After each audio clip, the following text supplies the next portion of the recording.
Most men aren't too aggressive. They're disconnected from their strength. And when a man doesn't understand his own power, it doesn't disappear.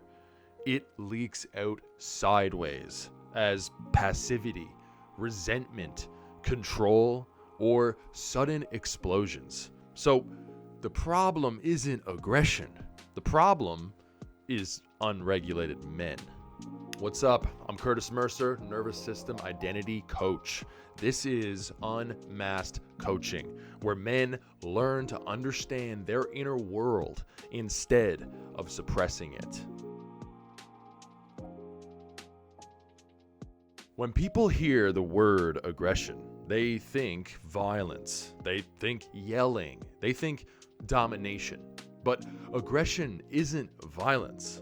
Aggression is forward energy. It's direction. It's the willingness to move toward tension instead of avoiding it. Aggression is what allows a man to confront hard conversations, protect what matters, say no without apologizing, take responsibility when things get uncomfortable. Healthy men don't eliminate aggression. They regulate it.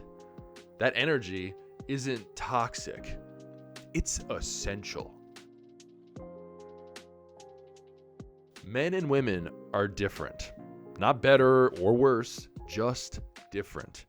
In general, men are wired toward outward action, building, protecting, confronting, advancing. And this isn't just cultural, it's biblical. If you look at the Old Testament, for example, in the days of David in 1 Samuel, there were literal seasons where men went out to war. They went out to fight, to defend, to protect their people. During those seasons, women stayed behind, caring for the family, holding the community together, protecting life at home. That pattern shows up across ancient history, not just in Israel, but in cultures all over the world. Not because men were better, not because women were less, but because roles were differentiated.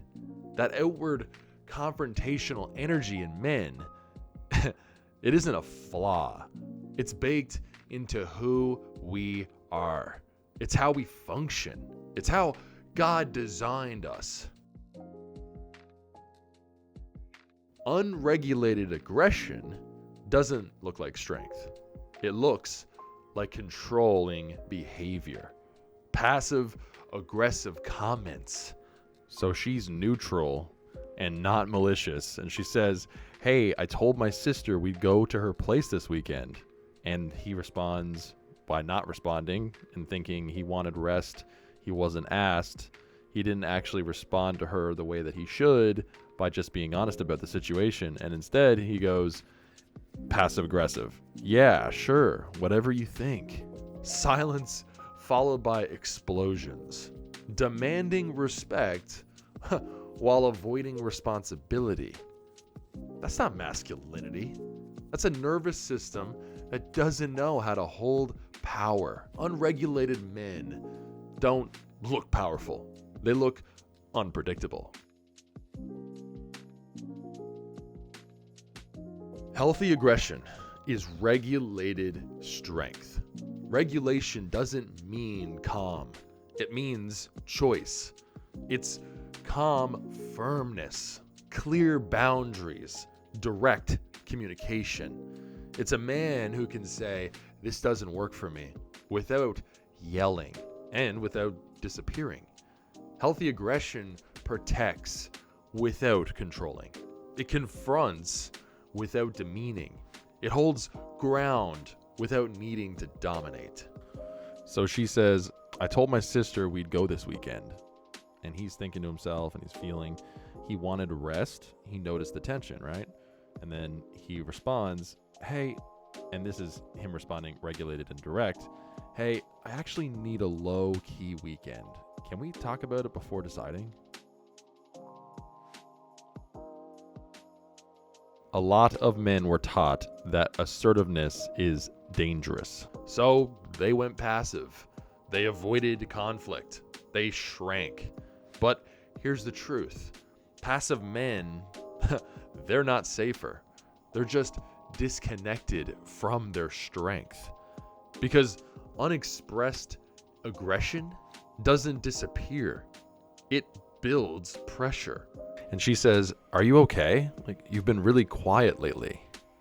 And he thinks, and he's feeling frustrated, and he doesn't know how to say it without conflict. So he just says in a passive way, "Yeah, I'm fine." Your strength isn't the problem. Your relationship to it is. Being a healthy man isn't about overpowering anyone. It's about being strong enough to stay regulated while you hold your ground. And when I say regulated, I mean this. You're aware of what's happening inside you. Your anger, your fear, your frustration. And you're not letting it run the show. You can feel intensity without exploding. You can feel tension without shutting down. And this is actually biblical. Paul says in Ephesians chapter 4, verse 26, "Be angry and do not sin." What Paul meant there matters. He wasn't saying anger is wrong. He wasn't saying suppress it. And he wasn't saying pretend you don't feel it. He was saying this: you can feel anger without turning it into harm. Because sin isn't the emotion. Sin is the action. It's when what happens to your mind turns into behavior. When anger turns into losing control. When it turns into yelling, intimidation, or actions that damage trust and safety. That's not strength, that's dysregulation.